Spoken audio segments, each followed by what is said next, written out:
고린도전서 12장입니다. 읽어볼까요? 오늘은 참 재밌는 주제예요. 형제들아, 신령한 것에 대하여 나는 너희가 알지 못하기를 원하지 아니하노니. 감사합니다. 자, 신령한 것. 그때 저희가 유대교가 있을 거고 이방인들, 이방교가 있을 거다 했잖아요. 이렇게. 네, 유대교는 이제 전통, 율법 이런 쪽으로 갔을 거고요. 이방인들은 당연히 뭘로 갔을 거예요? 뭐 점치고 뭐 이런 거? 그렇죠. 그러러 가는 거예요. 그런데 제가 전에 말씀드렸던 대로 그 고린도 교회 사람들은 유대인이 아니에요. 일부가 있겠지만 대부분 다 이방인들이에요. 그러니 그들이 자신의 권위를 세울 때 가장 쉽게 유혹받는 게 바로 이거예요. 음, 지금 이 12장부터는 바울이 정말로 제일 이제 칼을 갈고서 기다리고 있는 장이 여기서부터예요. 앞에 거는 뭐 분쟁이 있고 뭐 음행을 하고 어쩌고 저쩌고 뭐 성만찬 할 때 먼저 먹지 말고 이 정도지만 지금부터는 이 성령과 그렇지 않은 영에 대한 분별을 할 수 있게 하는 거거든요. 근데 저희가 공부한 대로 성령은 능력이 아니에요. 중요하죠? 성령은 능력이 아니에요. 능력은 성령을 통해 나타나는 어떠한 현상의 일부죠. 네. 네. 어떤 바보도 밥 해주는 사람이 엄마다라고 하지 않아요. 엄마는 밥을 해줄 수는 있죠. 네. 하지만 그 이상의 것들이 있잖아요. 그런데 이상하게 사람들이 방언을 하며 성령 받았대요. 그건 잘못된 접근이죠. 네. 절대로 뭐 밥 해준다고 해서 다 엄마다 그러면은 식당 아줌마는 다 엄마죠. 어머니 어머니 부르는 것도 있겠지만 아무튼 그런 접근은 틀린 접근이에요. 그래서 바울은 그걸 말하고 싶은 거예요. 왜냐하면 그들이 다 성령을 받았다라는 걸로 뭘로 인식하니까 능력이 있다라는 걸로 인식하니까 그리고 능력이 있으므로 나는 성스럽다라고 생각했다고요. 이게 정확하게 뭐와 일치하는 거예요? 그리스 로마 신화와 일치한 거예요.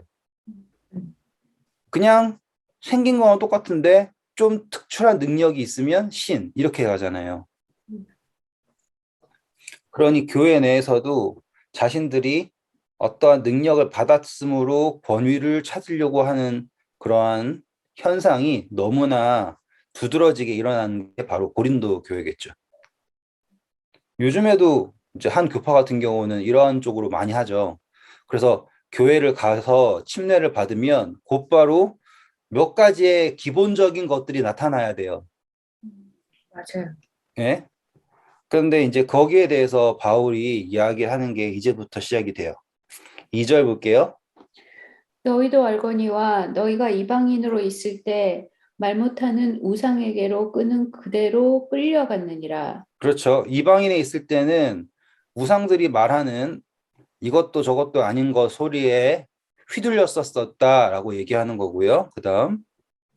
그러므로 내가 너희에게 알리노니 하나님의 영으로 말하는 자는 누구든지 예수를 저주할 자라 하지 아니하고 또 성령으로 아니하고는 누구든지 예수를 주시라 할 수 없느니라. 네, 시작점으로 바울이 잡은 게 하나님의 영으로 말하는 자는 하고서는 적그리스도가 될 수 없다라고 얘기했어요. 네, 그러면은 그 사람 중에 이러한 얘기를 했던 사람이 있다라는 거겠죠. 네, 네. 그리고 그 다음은 하나님으로 성령으로 아니하고서는 누구든지 예수를 주시라 할 수 없다라고 얘기를 해요. 네. 이 이야기는 뭐예요? 지금 너희들이 예수님을 주라고 부른다면 그 자체가 너희에게 누가 계시다라는 증거이다.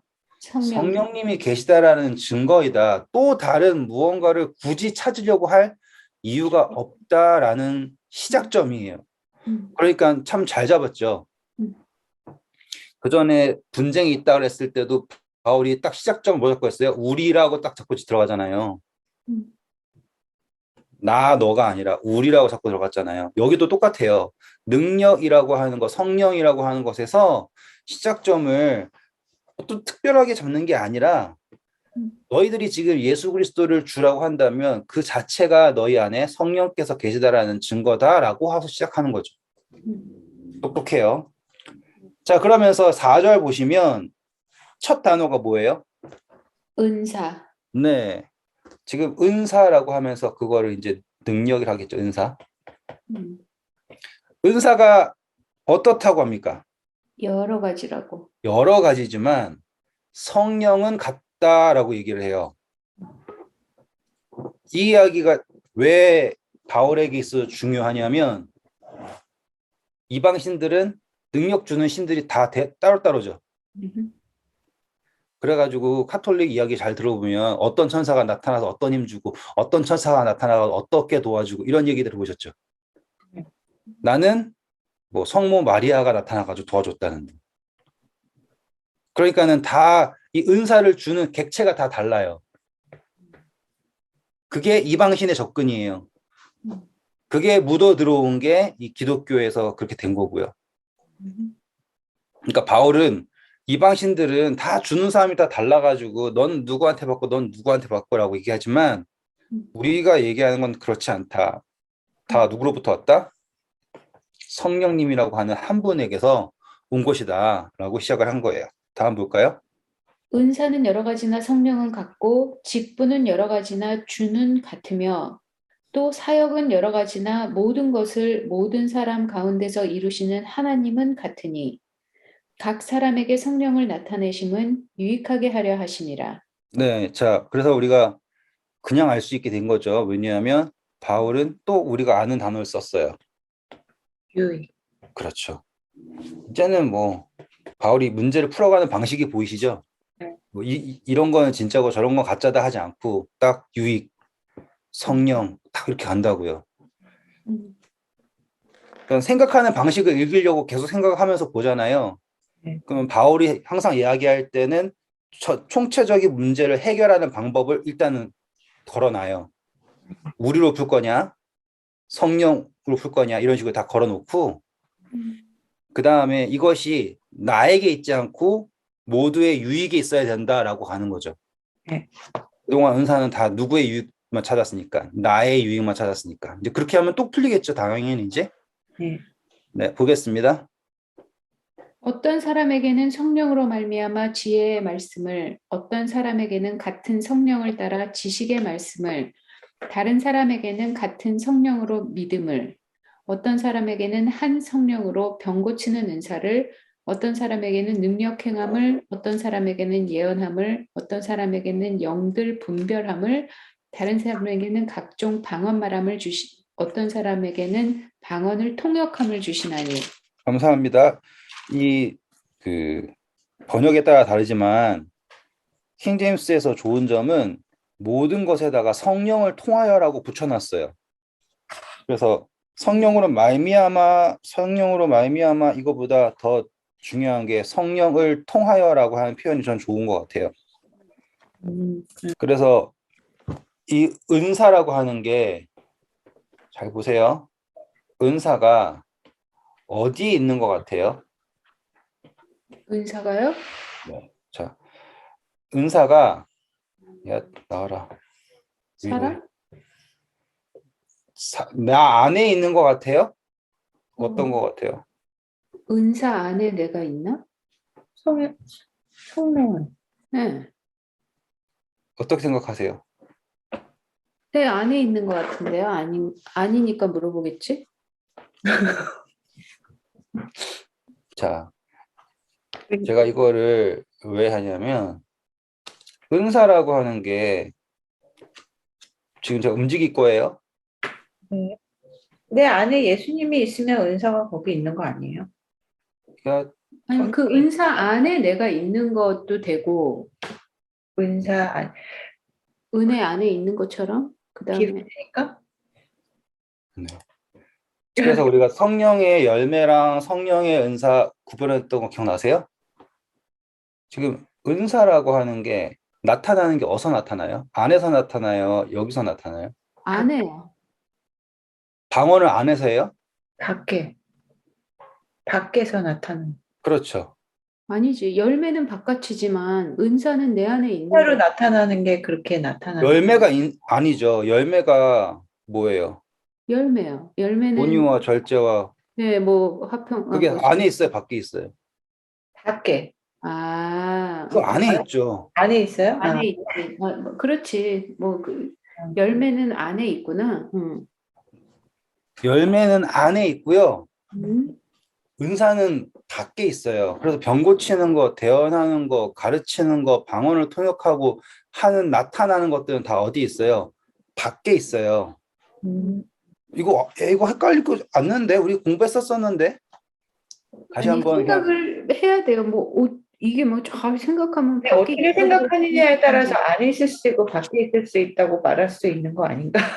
뭐 그래도 그렇게 들어오면은 저도 할 말은 없는데 음, 내용을 보시면 어쩔 수 없이 이거는 바깥에라고 할 수밖에 없어요. 성령의 열매가 내 안에 있는 거는 맞네요. 근데 이제 열매라고 하면은 이게 밖에서 열리는 것 같으니까. 그러니까 열매는 안에서 맺는 거고요. 안에서 맺어서 나타나잖아, 근데. 그쵸? 그렇죠. 지금 그거 얘기하려는 거예요. 일단은 갈라디아서 5장 가서 읽고 시작할게요. 갈라디아서 5장 22절부터 읽어볼까요? 오직 성령의 열매는 사랑과 희락과 화평과 오래 참음과 자비와 양선과 충성과 온유와 절제니 이 같은 것을 금지할 법이 없느니라. 그리스도 예수의 사람들은 육체와 함께 그 정욕과 탐심을 십자가에 못 박았느니라. 만일 우리가 성령으로 살면 또한 성령으로 행할지니. 감사합니다. 자, 이게 포인트예요. 열매는 여기에 맺어져요. 그러면 이건 육신이 맺는 게 아니죠. 여기도 육신 적을게요. 성령의 열매는 누가 맺는 게 아니라고요? 육신? 네, 육신이 맺는 게 아니에요. 자아가 맺는 거예요. 이해하셨죠? 음, 자아의 속사람에게 있어요. 이렇게 할게요. 겉사람, 속사람 할게요. 그게 사실 표현이 좋다. 성령의 열매는 속사람이 맺는 거예요. 네. 겉사람은 아니에요. 그러니까는 겉사람으로 아무리 성령의 열매를 맺은 척해도 의미가 없어요. 없죠. 네. 성령의 열매는 씨앗이 있어야지 되는 거죠. 그 네. 씨앗이 누구세요? 예수 그리스도예요. 그렇죠? 음. 그래서 예수 그리스도가 있는 사람은 복이 있다는 거예요. 화평케 하는 자는 복이 있다. 온유한 자는 복이 있다. 왜? 예수 그리스도가 있으니까. 그러니까 복 자체가 예수 그리스도니까. 이렇게 돼서 성령의 열매라고 하는 것은 씨가 있어야지 돼요. 예수 그리스도가 있어야지 돼요. 그렇게 해서 자라게 하시는 분이 누구예요? 그렇죠? 그래서 우리가 열매를 맺게 돼요. 그렇기 때문에 육체를 정욕을 탐심을 하잖아요. 그게 뭐예요? 겉사람의 것을 십자가에 못 박았다라고 하는 거예요. 왜? 나는 이제 더 이상 육신의 요구를 따르고자 사는 사람이 아니라 내 속사람은 누구의 뜻을 따르고자 하는 사람이니까 이제 성령 네. 여기까지 이해하셨죠? 네. 이게 속에서 일어나는 일이에요. 네. 속에서 일어나는 일. 근데 우리는 속에서 일어나는 일 볼 수 없죠. 네. 서로가 서로를 뭐에서 나타난 일을 보고 판단해요? 밖에서 나타난 일을 보고 판단을 해요. 네. 그런데 이 육신을 따르는 사람은 육신을 쫓아서 행하죠. 네. 네. 그래서 나타나는 게 누구를 통해서 뭘 통해서 나타나는 거예요? 육신을 통해서 나타나는 거예요. 행하는 것도 무엇을 통해서 행해요? 육신을 통해서 행해요. 여기서 보면 통한다 표현할게요. 지금 표현 나왔죠? 육신을 네. 통해서 행한다고 같다고요. 근데 아까 보니까 은사는 같다라고 했죠. 은사는 다르나 주시는 이는 같다. 그래서 누군가에게는 성령을 통하여 방언 행함을 성령을 통하여 가르치는 은사를 이렇게 간다고요. 음. 그럼 은사라는 건 뭐냐 이거죠, 이제. 여기 있는 열매가요. 음. 성령을 통하여서 열릴, 나타나는 거예요. 나타나는 거 이미 예. 나타나는 거. 그러니까는 어떤 누군가에게 특별한 은사가 있다라는 게 아닌 거예요, 이제. 그전 인식은 은사가 어디 있다 생각했어요. 내 안에. 예. 여기 있다 생각한 거예요. 음. 그러니까는 노지사님은 이 은사를 가진 사람이고, 맞아. 아시겠죠? 이렇게 했다고요. 저 사람은 가르치는 은사가 있는 사람이고 이렇게 간다고요. 그게 아닌 거예요, 지금. 그 은사라고 하는 걸 그 소스가 누구냐? 같은 성령님이다. 그렇기 때문에 그 성령님의 은사는 누구를 통해서든 나타날 수 있다. 이게 바울의 의도예요. 그래서 은사는 어떻게 된다? 나타나는 거예요. 누구를 통해서, 성령님을 통해서. 이게 이 문장의 핵심이에요. 차이점 이해하시겠죠? 네. 그러니까 내가 지금 교회에 다녔고 침례 받았으니까 곧바로 성령의 은사가 나타날 이유가 없어요. 왜? 그것은 누구의 뜻대로 나오니까 성령님의 뜻대로 나오는 거니까. 내가 원할 때 끄집어낼 수 있는 거는 은사가 아니에요. 이해하셨죠? 왜냐하면 전제 조건이 성령을 통하여서이기 때문에. 그래서 이 11절입니다. 12장 11절. 이 모든 일은 같은 한 성령이 행하사 그의 뜻대로 각 사람에게 나누어 주시는 것이니라. 네. 자, 그래서 한 성령이 행하시고요. 그의 뜻대로 각 사람에게 나누어 주신대요. 그러면 우리가 공부한 거랑 약간 충돌이 되죠? 그러니까 헷갈리게 되는 거죠. 네. 아니에요. 근데 안 헷갈리는 거예요. 여기에다 무슨 개념을 넣어야 되냐면 유익을 넣어야 돼, 유익. 여기다가 유익을 넣어버리면 나누어 주신다는 게 누구에게 주시는 거야, 이거예요. 너에게. 네. 지금 우리는 통로가 되는 거예요. 그래서 우리를 통하여서 나누어 주시는 거지. 내가 어떠한 걸 얻기 위해서 성령님이 나에게 어떤 유익을 주기 위해서 나타나시는 게 아니라고요. 왜냐하면 성령님이 계신다라는 것 자체가 유익이에요.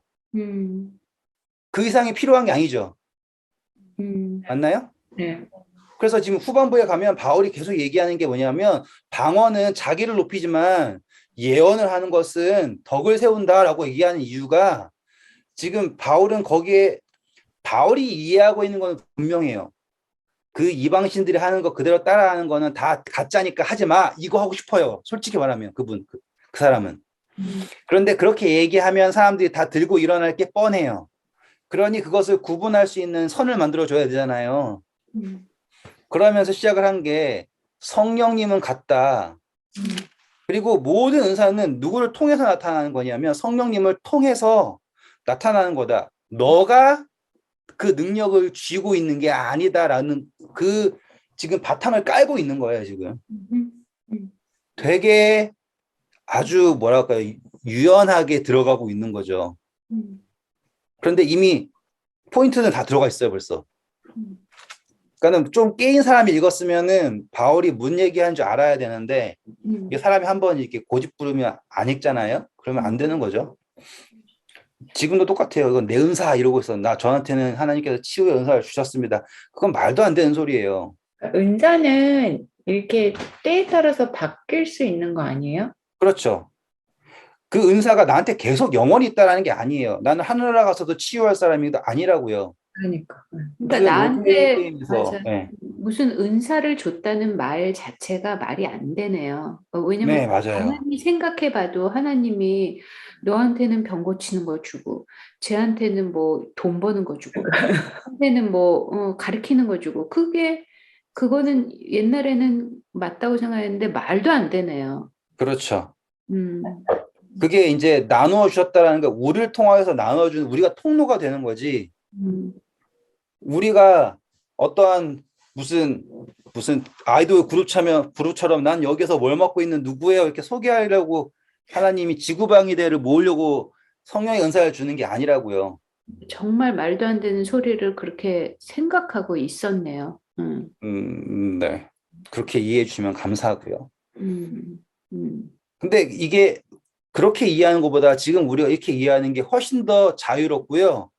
훨씬 더 희망차요. 예. 그리고 하나님 같잖아요, 그게. 네. 예. 내가 지금 막 저 사람은 저렇게 은사가 많은데 나는 왜 이렇게 없을까?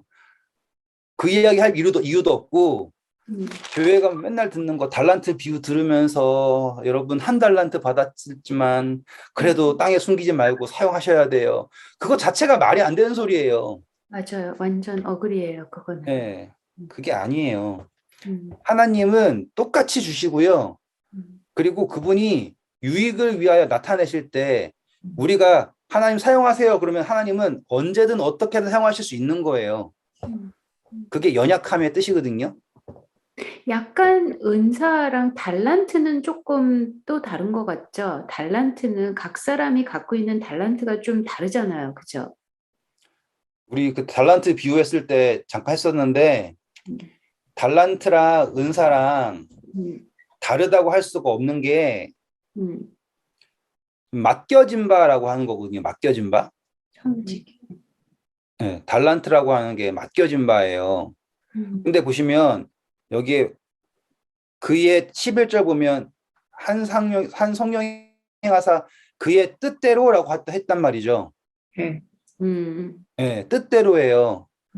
그러면은 그 사람이 부족해서 하나를 줬다가 아니라요. 그 사람에게는 한 하나를 가지고 있는 사람을 만날 수 있는 그 섹터가 있는 거예요. 그러니까 사람마다 그 사람이 만날 수 있고 그 사람이 복음을 전할 수 있는 사람이 다 따로 있어요. 어떠한 무슨 슈퍼 히어로처럼 모든 사람에게 복음을 전할 수 있는 사람이 있는 게 아니라고요. 그러니 하나님은 나를 미워해가지고 나한테 별거 안 줬네 이렇게 이야기할 수가 없는 게 달란트고 또한 은사예요. 오케이. 네. 자, 그래서 이제 이해하셨으니까 기분 좋게 좀 더 진행을 해볼게요. 12절부터 볼게요. 몸은 하나인데 많은 지체가 있고 몸의 지체가 많으나 한 몸임과 같이 그리스도도 그러하니라. 자, 이거를 가지고서는 정말로 어린아이한테 설명하는 것처럼 설명을 하죠. 음, 몸이라고 하는 개념을 가져왔어요. 음, 그리고서는 여기에는 뭐들이 있냐면 지체들이 있다. 음, 그러면은 이 지체들이 자랑할 이유가 있냐 없냐라고 하는 거겠죠. 음. 넘어갈게요. 네. 18절만 읽어주세요. 그러나 이제 하나님이 그 원하시는 대로 지체를 각각 몸에 두셨으니 만일 다 한 지체뿐이면 몸은 어디냐? 이제 지체는 많으나 몸은 하나라. 네, 여기 보면 사람들이 다 자기가 뭔가를 가졌기 때문에 자랑했다라고 했을 때 바울은 그 자랑이 의미가 없다. 너희들이 뭘 할 줄 안다고 아무리 얘기해도 나도 할 줄 알아라고 할 이유도 없고 우리가 예수 그리스도의 몸이라는 것을 안다면 대체 어디에 자랑할 게 있느냐? 그래서 눈이 너더러 쓸모없다라고 하고 그 다음에 뭐 어쩌고 이럴 이유가 없다라고 얘기하는 거겠죠? 네. 그냥 재미삼아 읽어볼까요? 네. 눈이 손더러 내가 너를 쓸 데가 없다 하거나 또한 머리가 발더러 내가 너를 쓸 데 없다 하지 못하리라. 그뿐 아니라 더 약하게 보이는 몸의 지체가 도리어 요긴하고 우리의 몸에 덜 귀히 여기는 그것들을 더욱 귀한 것들로 입혀주며 우리의 아름답지 못한 지체는 더욱 아름다운 것을 얻느니라. 그런즉 우리의 아름다운 지체는 그럴 필요가 없느니라. 오직 하나님이 몸을 고르게 하여 부족한 지체에게 귀중함을 더하사 몸 가운데서 분쟁이 없고 오직 여러 지체가 서로 같이 돌보게 하셨느니라. 네. 이거를 이해하시려면 그냥 지체가 있으면 어떠한 거예요? 힘센 거에 있어서는 내 오른쪽 다리가 제일 세지. 뭐 이런 식이죠. 음, 그러니까 다 능력이 다 다르다라고 한다면 그걸 가지고 우선을 가릴 이유가 없다. 그런데 잘 보면 연약할수록 더 귀중한 게 몸에 나타나지 않니? 그러니까 정말로 이거는 초등학생들한테 설명해 주는 식으로 설명한 거예요. 바울의 의도가. 그냥, 예. 네, 정말로 왜 그러니 서로가 서로를 돌봐야 되지 않겠니? 열 손가락 찔러서 안 아픈 손가락 없지 않니? 뭐 이런 정도의 표현이라고 보시면 돼요. 예. 그런데 여기 이제 하나만 찍고 갈 게 있으면 하나님께서는 우리의 아름다운 지체는 그럴 필요가 없나니라고 하는 게 뭐예요? 우리가 예수 그리스도의 몸이잖아요. 그렇기 때문에 아름답다면 이런 표현이겠죠. 하나님이 몸을 고르게 하사 부족한 자에게 뭘 더하셨다 그래요? 귀중함을 더하사 네, 자, 이 분쟁이 있다라는 거가 뭐가 문제인 거예요? 잘났어 못났어. 그렇죠. 부족한 사람들에게 귀중함을 줘야 되는데 그걸 못하기 때문에 분쟁이 있는 거다라고 얘기한 거죠. 얼마나 이렇게 착하게 잘 얘기해줘요. 너희들이 지금 뭘 모른다, 귀중한 걸 모른다 이거죠. 그래가지고 26절 보면 만일 한 지체가 고통을 받으면 모든 지체가 함께 고통을 받고 한 지체가 영광을 얻으면 모든 지체가 함께 즐거워하느니라. 이래야 한다라고 얘기하는 거예요. 그렇죠. 네. 왜 약한 애들 괴롭히고서는 너네 자랑하니? 그건 너네가 그리스도의 몸이 아니라는 증거다 이거예요. 아주 친절하죠. 네. 네. 자, 28절부터는 한번 읽어볼게요. 하나님이 교회 중에 몇을 세우셨으니 첫째는 사도요, 둘째는 선지자요, 셋째는 교사요, 그 다음은 능력을 행하는 자요, 그 다음은 병 고치는 은사와 서로 돕는 것과 다스리는 것과 각종 방언을 말하는 것이라. 보시면 은근히 순서 만들어놨죠. 네. 네. 그리고서는 제일 마지막에 뭘 넣어놨어요? 방어. 방언. 네. 지금 바울이 정말 착한 게 느껴지죠. 네. 하도 사람들이 떠드니까 자기들이 고린도 사람들은 어떻게 인식했을까요? 그러면 거꾸로 인식했죠. 방언 먼저. 네, 방언부터 하는 거예요. 왜? 난 무슨 말인지 모르지만 하나님이 날 통해 말하고 있다. 내가 지금 뭐 천사의 말을 하는지 뭔지 모르지만 나는 지금 이야기하고 있다. 난 한 연결됐다. 그러니까 내 말 들어라. 이렇게 하는 게 거꾸로인 거예요. 그러니까 바울이 그렇지 않다. 제일 처음 시작은 누구이냐라고 했을 때 하나님으로부터 보냄받은 사람들 사도 시작해가지고 순서를 매겨준 거예요. 사실상 다 똑같죠. 근데 바울이 오죽하면은 이렇게 질서를 말하고 싶겠냐고요. 정말로 어린아이들한테 이야기하는 것 같아요. 그러면서 또 달래죠. 29절 보면 다 사도겠니? 다 선지자겠니? 이러면서 다독이는 거 보면은 착해요. 자, 그러면서 31절이 중요합니다. 너희는 더욱 큰 은사를 사모하라. 내가 또한 가장 좋은 길을 너희에게 보이리라. 네, 만약에 이렇게 순서가 있다고 치면 이 순서가 있다고 해서 그 순서가 크다라는 게 아니다. 그냥 하나님께서 이렇게 먼저 세우신다라는 거다. 그러니 이거 가지고선 싸우지 말고 내가 지금 너희에게 더 큰 은사, 그리고 더 좋은 거를, 가장 좋은 거를 너희에게 보일게. 이렇게 얘기한 거죠. 네. 그럼 앞에 있는 은사들 쭈루루루루루 나열한 것보다 더 좋은 거다라고 이야기하는 걸까요? 아니면 야 그런 거 좀 신경 쓰지 말고 여기 이거의 본질적인 걸 바라보는 게 어떨까라는 걸까요? 신경 쓰지 말라는 거죠. 네, 그렇죠. 이 본질을 봐라 이거예요. 처음 시작도 그렇잖아요. 한 성령이 오셨다. 그리고 능력이란 건 성령을 통해 나가는 거지 너한테 나가는 게 아니다. 그러니 왜 그거 가지고서는 나는 뭐네 싸울 것도 아니고 만약에 정말 그렇다 그러면 이런 순서가 있다고 생각하고 사도를 존중해주고 선지자를 존중해주고 이렇게 하는 게 어떻겠니? 그리고 다 선지자일 수 없고 그런데 또 굳이 나도 왜 선지자 안 됐냐고 삐지지 말고 제일 좋은 은사가 있는 거 아니니? 이런 식으로 제가 지금 그냥 말하는 것처럼 하는 것처럼 하지만 진짜로 어린아이한테 하는 것처럼 하고 있어요. 진짜. 초등학교 애들이 싸우고 있을 때 너 다 대장하면은 안 되잖아 이러면서 시키는 거랑 똑같은 거잖아요. 그러면서 이제 가장 큰 은사를 포인트 잡는 게 뭐예요? 당연히 사랑이겠죠. 이제 읽어볼까요? 이거는 뭐 읽어주세요. 내가 사람의 방언과 천사의 말을 할지라도 사랑이 없으면 소리나는 구리와 울리는 꽹과리가 되고 재밌죠? 딱 시작 뭐부터 해요? 사랑. 방언부터 하잖아요. 방언. 방언과 천사의 말. 네, 그 사람들이 제일 빠져있던 게 뭐다? 방언. 방언이다. 음, 그러니까 누가 방언해 버리면은 아무리 높은 사람이 와서 얘기해도 들을 이유가 없어요. 음, 나도 듣는데 네가 뭔데 이렇게 가는 거예요. 그러니까는 제일 처음 시작부터 방언을 딱 찍고 하는 거예요. 그리고 그게 아무리 뭐 천사 머시기 방언이어도 너에게 무엇이 없다면 사랑. 사랑이 없다면이라는 걸 가는 거죠. 읽어주세요 이제. 내가 예언하는 능력이 있어 모든 비밀과 모든 지식을 알고 또 산을 옮길 만한 모든 믿음이 있을지라도 사랑이 없으면 내가 아무것도 아니요.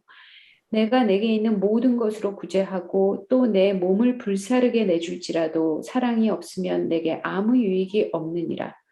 사랑은 오래 참고 사랑은 온유하며 시기하지 아니하며 사랑은 자랑하지 아니하며 교만하지 아니하며 무례히 행하지 아니하며 자기의 유익을 굳지 아니하며 성내지 아니하며 악한 것을 생각하지 아니하며 불의를 기뻐하지 아니하며 진리와 함께 기뻐하고 모든 것을 참으며 모든 것을 믿으며 모든 것을 바라며 모든 것을 견디느니라. 감사합니다. 자, 그럼 이 사랑이라는 게 은사예요, 열매예요, 이제 보니까?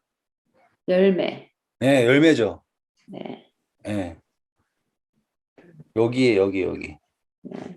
그래서 이 사랑이라는 게 있으면 은사가 나가는 거예요. 네. 근데 사랑이라는 게 없이 은사를 하잖아요. 그럼 뭘 따라서 한 거예요? 겉사람을 따라, 육신을 따라서 한 거라고요. 아무 유익이 없느니라. 그렇죠. 왜 유익은 우리는 뭘 공부했어요? 생명이라는 거 공부했잖아요. 그렇죠? 네. 그러니까 이거는 다른 사람에게도 유익이 없고 자신에게도 유익이 없어요. 그래서 여기서 분명히 보는 거는 바울이 인지하고 있는 은사는 어디로부터 비롯되는 거예요? 사랑으로부터 비롯되는 것이고 누구를 통하여서 성령을 통하여서 나타나는 거예요. 그 어디에도 내가 하는 게 아니죠. 맞나요? 저는 네. 뭐예요? 통로예요. 통로. 그리고 그것은 유익이라고 하는 걸로 귀결되는 거예요. 아무 유익이 없고라고. 자, 그 다음 볼게요. 사랑은 언제까지나 떨어지지 아니하되 예언도 패하고 방언도 그치고 지식도 패하리라. 네, 자, 여기서 저는 중요하다 생각해요. 네. 사랑은 어떠하지 않는다고요? 떨어지지 않는다고. 실패하지 않는다. 사랑은 어떠하다고요? 실패하지 않는다. 다시 말하면 변하지 않는다라고 하는 것도 맞아요. 왜냐하면 예언이든 뭐든 간에 다 결국에는 상황에 따라서 바뀔 수밖에 없잖아요. 네. 근데 상황에 따라서 바뀌지 않는 게 뭐예요? 사랑. 사랑. 그러니까는 사랑이라고 하는 건 결코 사라지지 않고 결코 실패하지 않고 결코 변하지 않는다.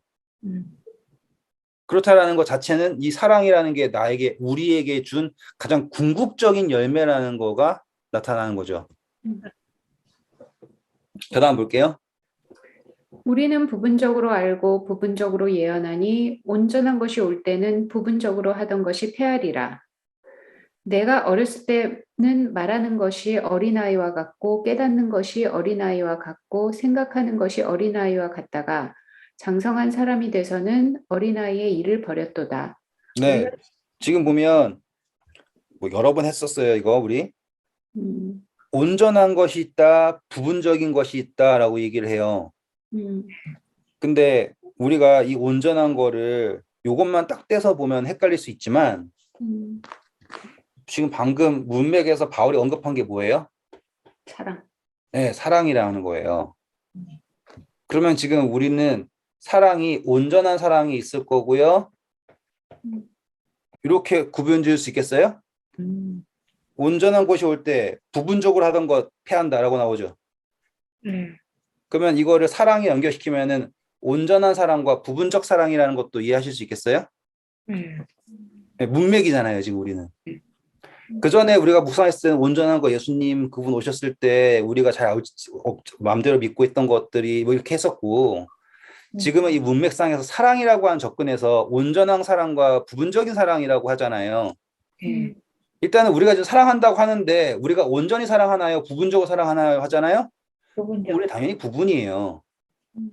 하지만 결국에 우리가 무엇을 깨달을 거다. 이 온전함을 깨달을 것이다. 이 접근인 거예요, 지금.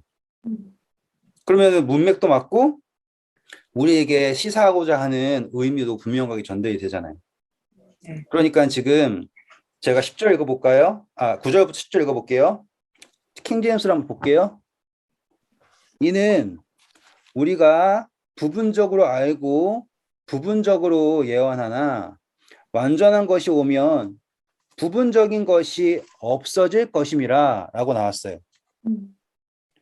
그러면은 우리가 생각하고 있는 이 부분적, 그쵸?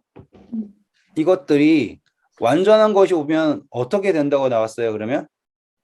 없어진다. 없어진다고. 없어진다. 그럼 이건 어떻게 이해하실 것 같아요? 어떻게 이해하시면 될 것 같아요? 그냥 없어진다는 거에 의미가 있는 것보다 온전한 사랑을 알게 된다는 거에 더 그거. 그거 맞아요. 그거 맞아요. 근데 그걸 좀 더 예쁘게 표현해 보면?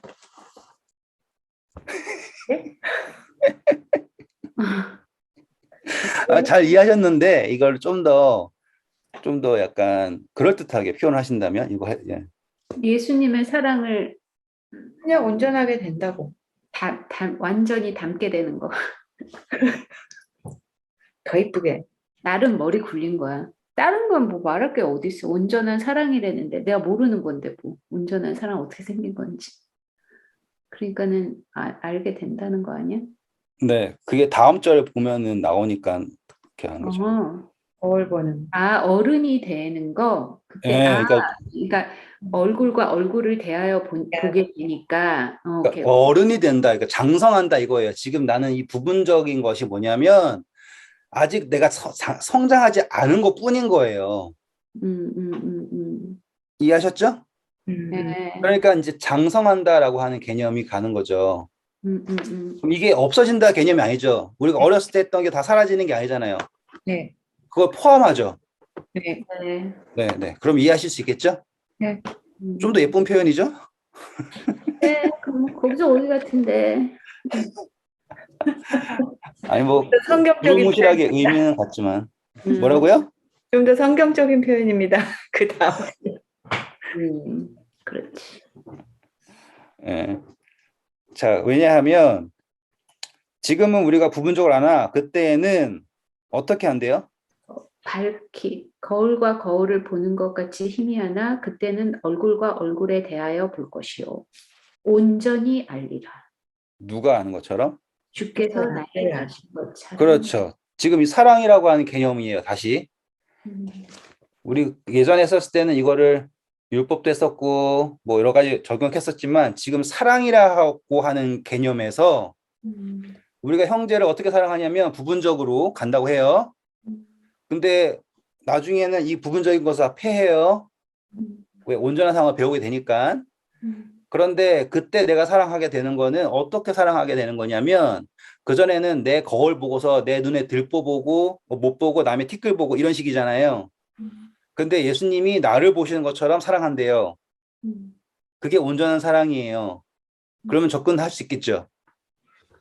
왜? 지금 우리가 사랑하는 거는 남 지적하기 바쁜 사랑이에요. 왜? 나를 사랑하니까. 그쵸? 그런데 예수님은 우리를 정죄하시는 사랑이 아니라 우리를 사랑하시는 거잖아요. 그거를 바울은 뭐라고 얘기하는 거예요?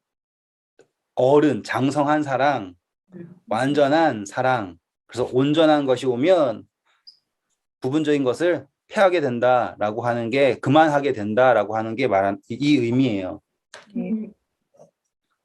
뭐 거울 보는 건 예전에 했었으니까 넘어가고요. 그래서 주께서 나를 아신 것 같이 내가 온전히 알게 된다라고 하는 이야기가 이렇게 됐고요. 성경적 하나만 볼게요. 요한 1서 3장 2절 읽어볼까요? 사랑하는 자들아, 우리가 지금은 하나님의 자녀라. 장래에 어떻게 될지는 아직 나타나지 아니하였으나 그가 나타나시면 우리가 그와 같을 줄을 아는 것은 그의 참모습 그대로 볼 것이기 때문이니 주를 향하여 이 소망을 가진 자마다 그의 깨끗하심과 같이 자기를 깨끗하게 하느니라. 네, 이게 바울만 가지고 있던 이해가 아니었던 거죠. 네. 그렇다라는 거는 지금 형제를 사랑한다라는 것, 형제를 섬긴다라는 것이 은사의 가장 근본이고 그거의 방향성은 누구에게 있다? 예수 그리스도에게 있다. 이렇게 정리가 될 것 같아요. 그리고 마지막으로 13절에 그런즉 믿음, 소망, 사랑 이 세 가지는 항상 있다라고 얘기하죠. 네, 항상 있다. 그리고 그 중에 제일 중요한 것, 제일은 사랑이다. 이렇게 해서 바울이 은사에 대하여서 정리를 해버렸어요. 요약을 하면 열매에서 은사가 나오는 거예요. 그래서 하나님이 우리에게 맺게 하신 건 열매고요. 겉사람이 아니라 속사람이에요. 그리고 우리를 통하여서 유익을 주시는데 우리에게 주시는 유익이 아니라 다른 사람들에게 나타나는 유익으로, 그렇죠? 그분의 뜻을 쫓아 성령의 은사가 나타나는 거예요. 그래서 한 성령을 통하여서 다른 은사들이 나타나는 거예요. 누군가가 특별한 은사를 독식하는 게 아니라 우리는 같은 성령을 받았고 그리고 그분의 뜻에 순종할 때 그분이 모두의 유익을 위하여서 선하신 뜻대로 사용하시게 되는 거고요. 그러니 우리가 은사를 자랑할 이유가 없어요. 대신 그 당시에 사람들이 다 자기가 은사 받았다고 자랑을 하니까 바울이 그나마 순서를 해준 것 뿐이지 정말로 은사에는 순서가 있는 게 아니에요. 근데 네. 공부한 것처럼 그 당시 사람들은 바울이 말한 순서랑 정반대로 생각했죠. 특별히 방언이라는 게 가장 큰 문제였어요. 마치 뭐 입학하면 당연히 입어야 될 교복처럼 그리스도인 되면 다 방언하고 시작해야 되는 것처럼 그렇게 생각했던 것들에 대하여서 바울이 정리를 하면서 이제 14장에서부터는 본격적으로 방언에 대하여서 아주 꼬집죠. 그러니까 뒤로 가면 갈수록 바울이 어디에 비중을 두고 있냐 볼 수 있는 거예요. 그래서 이제 13장에서 사랑이라는 것으로 모든 걸 정리하고 만약에 지금 여전히 그래도 방언에 대하여서 헷갈리는 것이 있고 그것을 주장하고 싶다면 어떻게 이해하고 접근해야 되는가라는 거를 우리는 수요일에 하도록 하겠습니다. 감사합니다.